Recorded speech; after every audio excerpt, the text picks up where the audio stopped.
भगवान भोले बाबा से कहा कि बाबा आपने जन्म लेते ही रुदन किया, रुदयति रुदन्ति रुद्रः, आपका नाम है रुद्र और काम है सृष्टि रचना। भोले बाबा ने कहा कि जैसी आपकी इच्छा।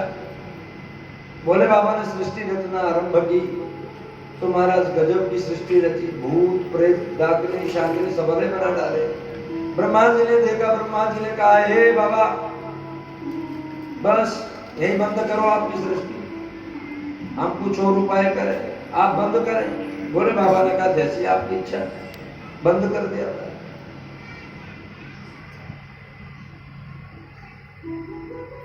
उसके बाद 10 ऋषि प्रकट किए।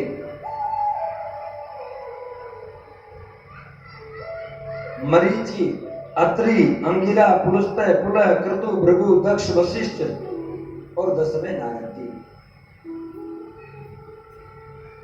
महाराज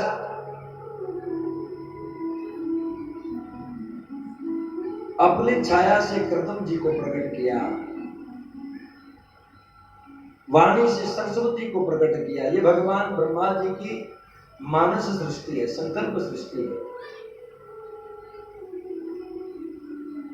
अब की बार वाम अंग से शत्रुपा और दक्षिणांग से मनु महाराज को प्रकट किया है।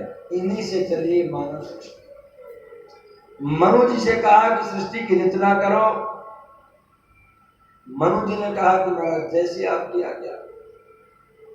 सृष्टि रचने के लिए महाराज उदित हुए, देखा कि पृथ्वी ही नहीं है।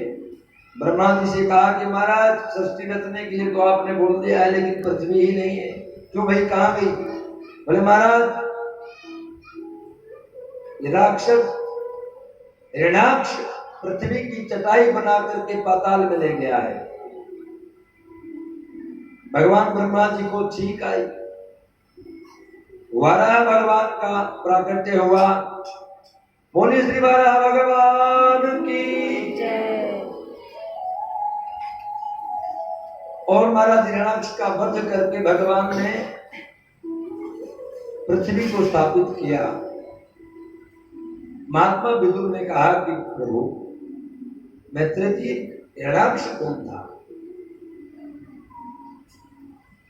मुझे इसके विषय में सुनना है। महाराज मैत्रेय जी कहते हैं कि एक समय की बात है, सनत कुमार भगवान के वैकुंठ में गए दर्शन करने के लिए। वहां भगवान के पार्षद न जय और विजय, उन्होंने उनको रोक दिया, अंदर नहीं जाने दिया। क्रोधित तो हो गए, उनको शाप दे दिया। क्योंकि हैं तो बहुत बड़े लेकिन दिखने में 5 वर्ष के दिखाई देते हैं। मानसा में सुतायुष्मत पूर्वजा समपि पूर्वजा।